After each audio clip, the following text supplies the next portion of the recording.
the second video and also the second day, and the day started really good.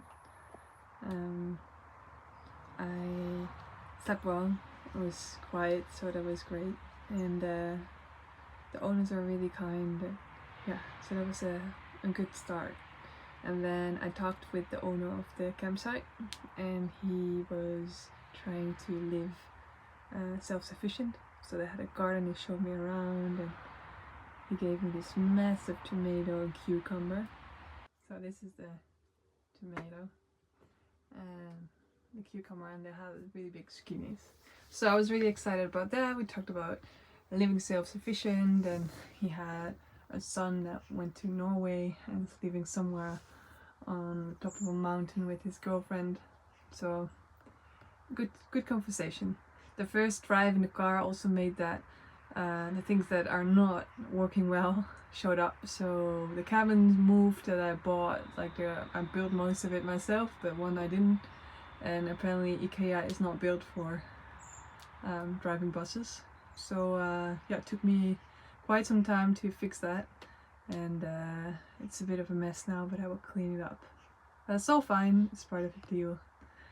And I set out, I had connection, so I set out to go. And I already felt that the months definitely are taking a toll by always being on. So I was looking forward to find a quiet spot during the day and then just do something for myself, read or paint or staring, nothing. And I was celebrating the fact that I was crossing the border, Germany, and then I didn't have data anymore. And I'm good at a lot of things, but one thing I really struggle with, and that is with internet, with technical things, with phones and computers and all that kind of stuff. So yeah, that's a big struggle. And now again, I didn't have internet. I know I have data, but somehow there is something that I need to change in the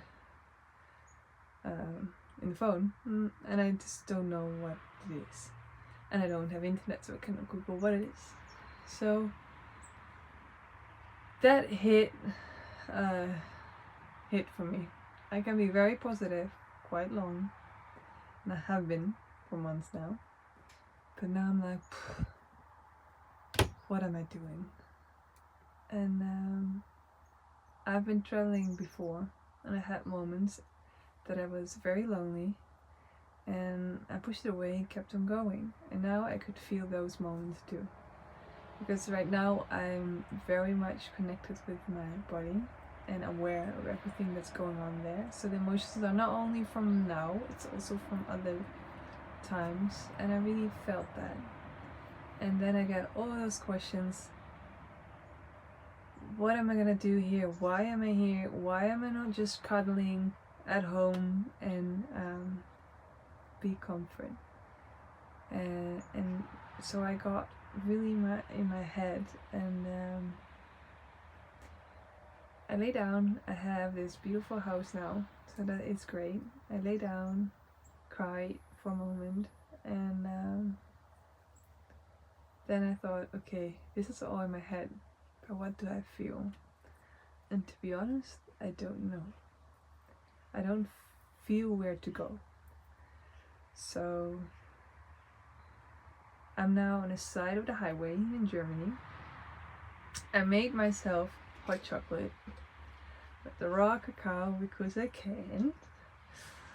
I'm gonna clean up this mess because my whole floor is filled with paint stuff because I had to fix that drawer. And then I'm gonna just breathe. And there was another travel that I've done. I've done 2 really big travels, and that was in Australia. And I didn't travel with Wi-Fi.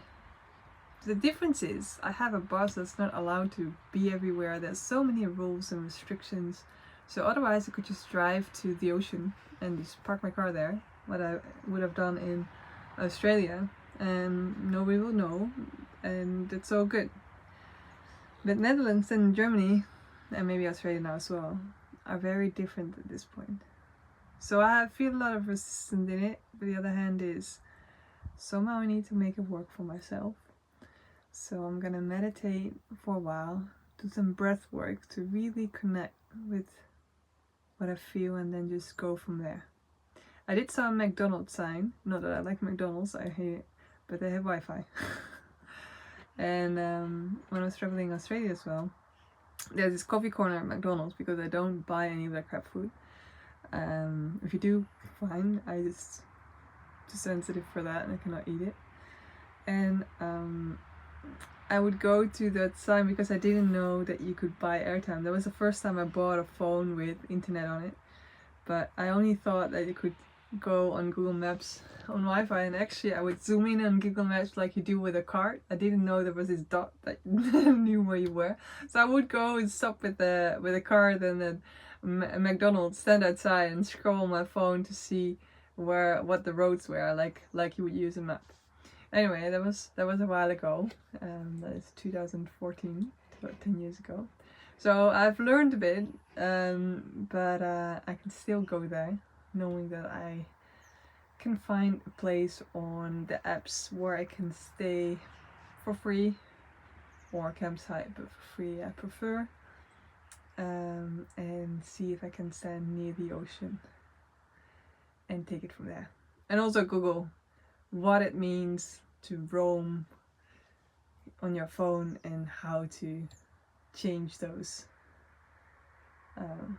programmings that I can use it. So for now, chocolate and coming up and feeling myself.